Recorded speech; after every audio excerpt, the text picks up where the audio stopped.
It's 24th of November. Ukraine Media Center Ukrinform continues its operation. My name is Vasyl Samokhvalov, and joining us online is Mariia Mezentseva, People's Deputy of Ukraine, head of the parliamentary delegation of Verkhovna Rada into Parliamentary Assembly of Council of Europe. Miss Mariia, good afternoon. Do you hear me? Can you hear me, Miss Mariia?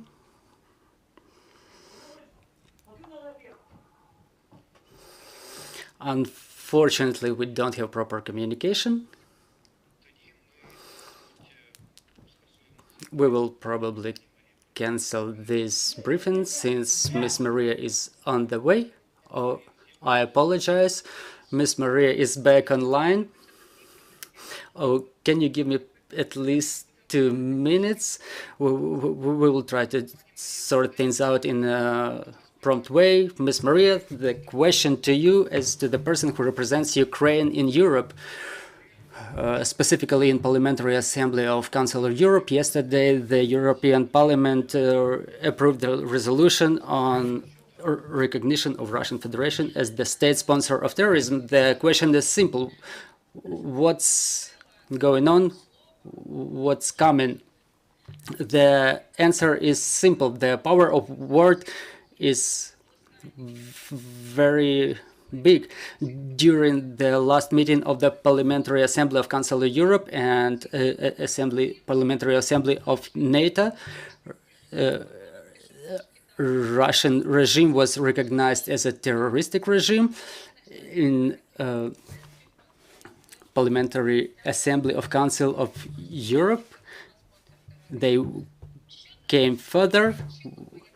What's coming? We expect the reaction from our partners from the United States, because they have the umbrella in their legislative mechanism in terms of sanctions for isolation of Russia. In a way, it happened with other countries which incited wars in different countries of the world. As to the European mechanism, it can be increased during the 9th package of sanctions. Everybody understood that during discussion of this important resolution, which also touched the issue of the 9th package of sanctions, and sanctions against Iran as well, Iran who keeps supplying drones to Russia.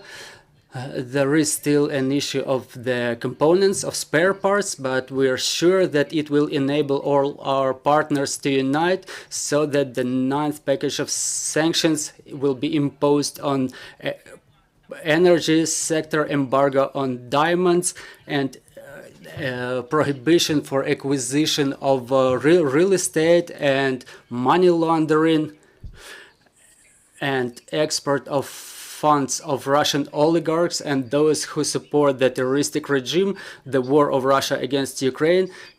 To make it impossible, all those actions are aimed at the single goal to isolate Russia,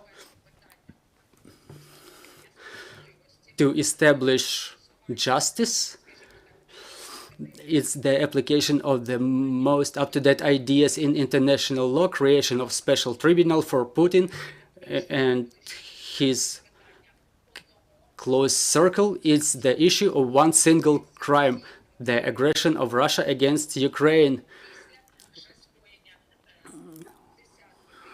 which resulted in other consequential dozens of military crimes. More than 70,000 such war crimes were documented as per the conventions and resolutions in force, which evaluated the actions of Russia in Ukraine. And we're happy that our partners don't stop at that. And just yesterday, when this resolution was approved, unfortunately, Russia proved their status as the terrorist state and inflicted another missile strikes in different regions of Ukraine. In Kharkiv and Kiev region, we were, during these events, during this missile strike, we were in shelter together with the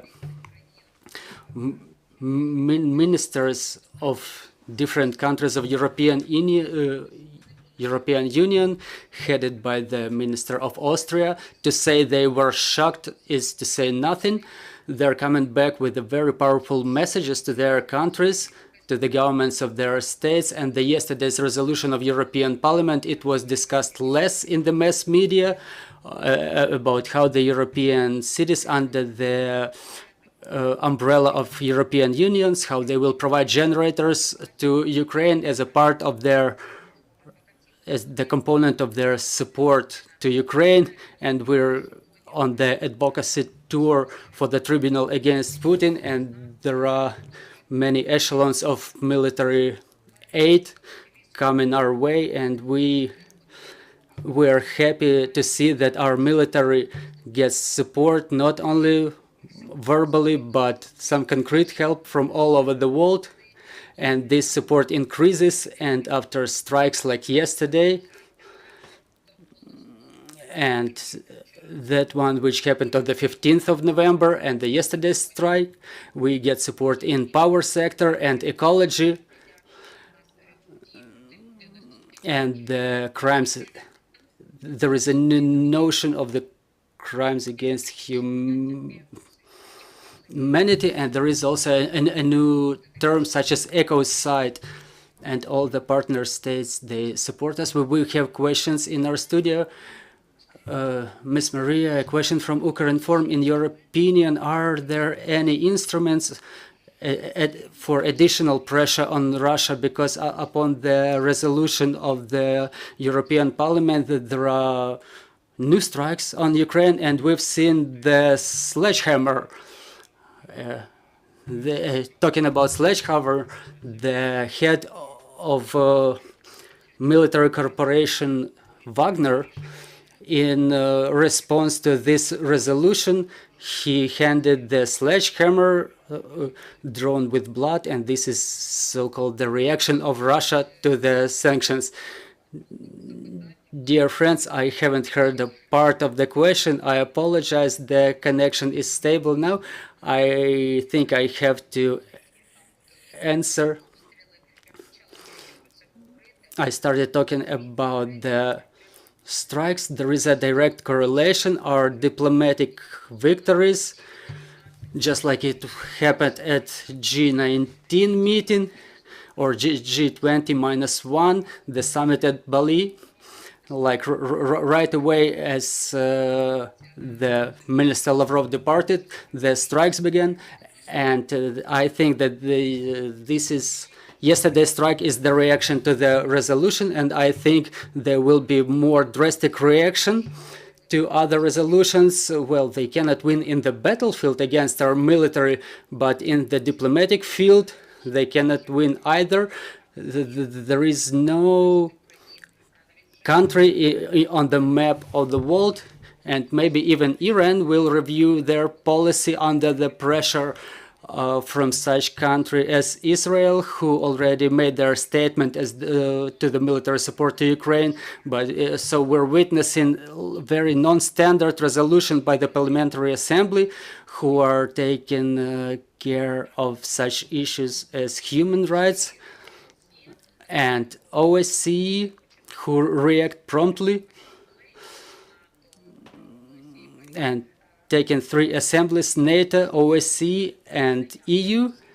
That there is Russian lobby still on a large scale, but all the resolutions were taken regardless that fact, and we see how the enemy reacts to that. And what Russia tried to achieve with their power, electric power blackmailing. Well, our communication stopped. I think we have to thank Mariia Mezentseva, who says that she's an advocacy tour. She's going to Europe to represent our criminal tribunal.